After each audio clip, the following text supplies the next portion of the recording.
comes off till the lights go out. So like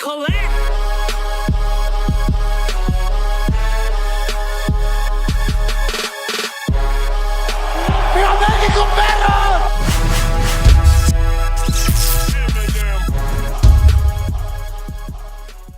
Bueno gente, acabó el UFC de México y realmente me sentí satisfecho con lo que vi, sobre todo en la cartelera estelar, que yo estuve hablando un poco dentro del canal, pueden ir y pueden ver el video sobre las predicciones para dicho evento, sobre todo la cartelera estelar. Me confundí solamente en una, o sea que no acerté solamente en una pelea, y fue la de Lazy Boy. Creo que no vimos el Lazy Boy que estamos acostumbrados a ver, y creo que fue demasiado el striking que propuso su oponente, al punto de que tiene que mejorar sí o sí Lazy Boy ese boxeo, porque se comía demasiado el 1-2, un 1-2 muy fino. Eso es una realidad, un 2 muy bien marcado en tiempo, sonaba directamente como papac, bien marcado, bien a tiempo, bien riguroso y bien exacto a la hora de lanzar esos golpes. Sin embargo, Lazy Boy creo que pudo haber hecho mucho mejor su desempeño para evitar ese tipo de marcaje y evitar ese tipo de knockdown.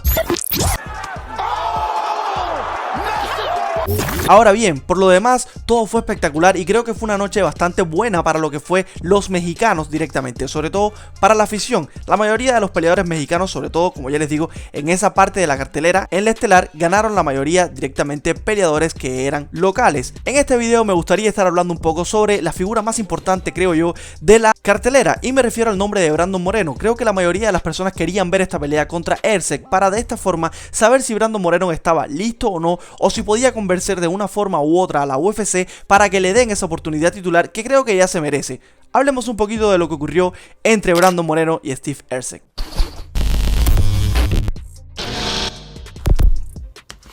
Como todos ustedes saben, Erceg no es el peleador más conocido dentro de la UFC, lleva muy poco dentro de la compañía, pero a pesar de que lleva muy poco, en sus primeras 3 peleas que consigue victorias consecutivas, le dieron la oportunidad titular contra el actual campeón de esta división, y me refiero a Alexander Pantoja.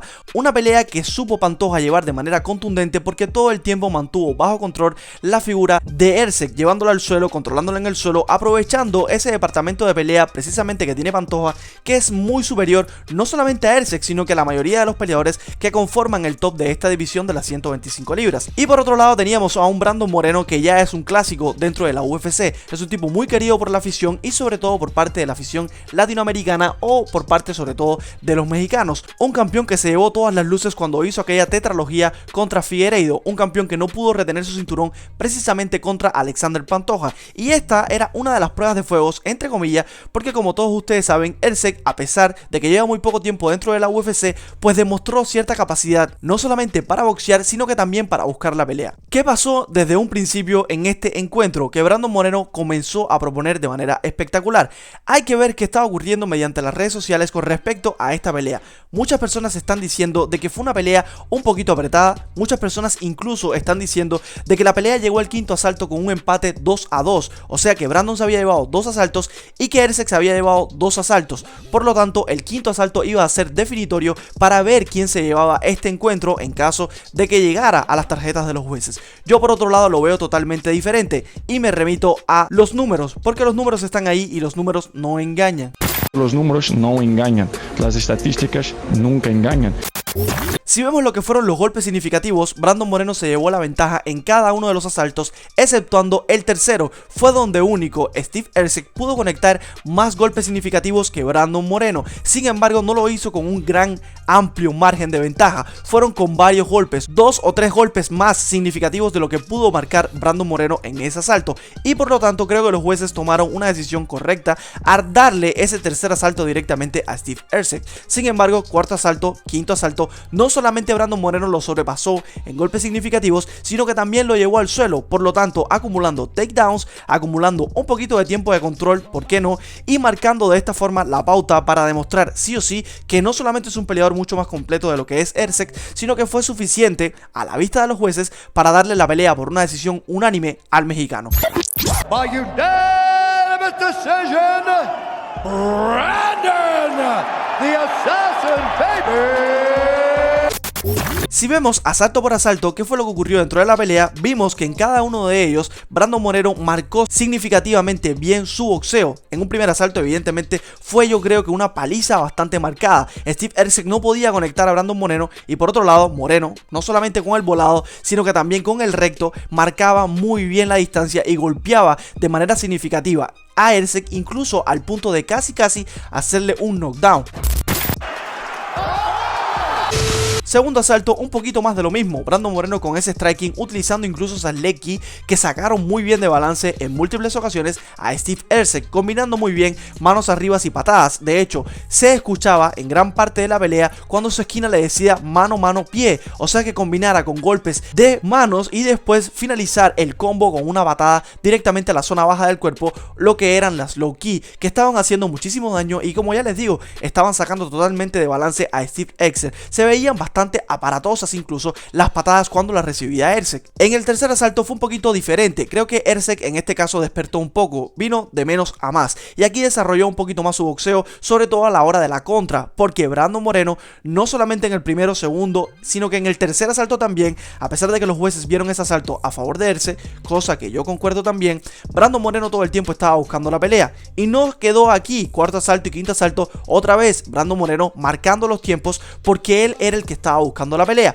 Por lo tanto, en ese tercer asalto, Steve Erceg simplemente aprovechó el control de la riposta, donde Brandon Moreno atacaba, buscaba la pelea, acortaba los ángulos, todo el tiempo estaba intentando acortar la distancia, y aprovechaba a Erceg a la hora de cuando Brandon lanzaba un golpe, contragolpear de manera efectiva, y de esta forma pudo llevarse ese asalto. Sin embargo, cuarto asalto, otra vez Brandon Moreno prendió la maquinita y siguió golpeando más, haciendo más golpes significativos. Creo que cuarto y quinto asalto fueron un poquito más cerrados. Creo que Erceg empezó un poquito a despertar en esos asaltos. Sin embargo, todavía Brandon Moreno estaba haciendo mucho más que Erceg para llevarse el encuentro. Como ya les digo, más golpes significativos, más derribos, porque de hecho Steve Erceg ni siquiera lo intentó, no derribó nunca a Brandon Moreno. Otra cosa sumamente importante que creo que marcó pauta dentro de la pelea es el estilo de Brandon Moreno en cuanto a todo el tiempo presionar. Brandon Moreno todo el tiempo estaba presionando dentro de la pelea, todo el tiempo intentaba buscar apretar los ángulos, buscar el enfrentamiento, buscar el intercambio, acortar la distancia, golpear y salir si era necesario. Pero lo que es una realidad es que Brandon Moreno todo el tiempo buscó la pelea, todo el tiempo buscó el encuentro, era el que proponía, era el que llevaba los hilos y los tiempos del encuentro. Por lo tanto, creo que esto es sumamente visto por parte de las tarjetas de los jueces. Quedó reflejado en sí, porque es que Brandon Moreno, al buscar todo el tiempo la pelea, al marcar más golpes significativos, derribos, etc., no me pueden decir de que era una pelea sumamente apretada, de que estaba haciendo un encuentro sumamente apretado y que se podía haber fácilmente dirigido las tarjetas hacia Steve Erceg. Creo que esto es una barbaridad por la parte de los youtubers, los comentaristas deportivos, etc., que están diciendo este estilo de cosas. Él se conectó en algunas ocasiones, sí. Él se conectó buenos golpes, sí. Pero Brandon Moreno estaba siendo sumamente contundente con los golpes que estaba lanzando y los golpes que estaban marcando. Vemos reflejado en la cara de Erceg cada vez que Brandon Moreno lograba conectar ese recto o ese volado con la mano derecha. Eran bombazos, sacaban totalmente de balance a Erceg. Creo en sí que no fue una paliza total y absoluta por parte de Brandon Moreno, pero creo que la diferencia de clases, lo que estaba marcando la pelea, lo que se veía reflejado en el octágono, era que Brandon Moreno tenía demasiada capacidad y que le llevaba unos cuantos escalones por encima a Erceg. Estaba marcando los tiempos, estaba golpeando más golpes significativos, más contundentes, de hecho, en esos golpes significativos.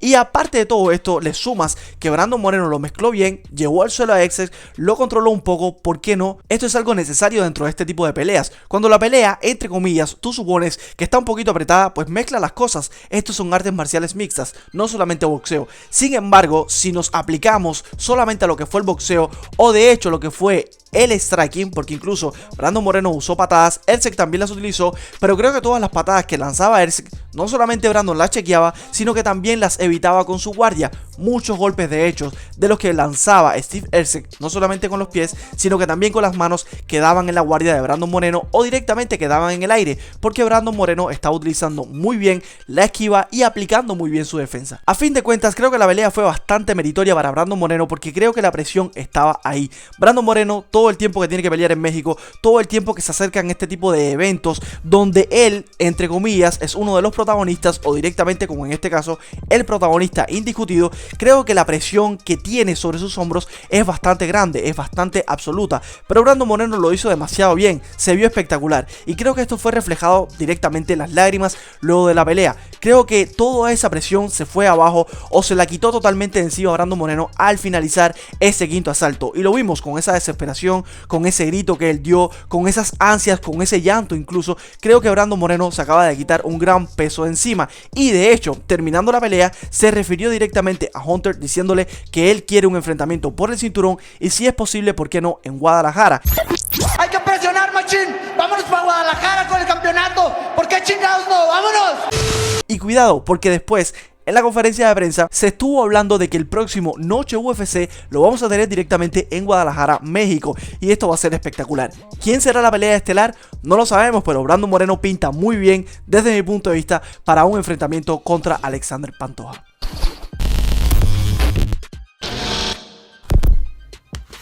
Así que nada, gente, yo lo dejo por aquí. No olviden suscribirse y regalarnos un like. Nos vemos en el próximo video. Comes off till the lights go out. So like Colette.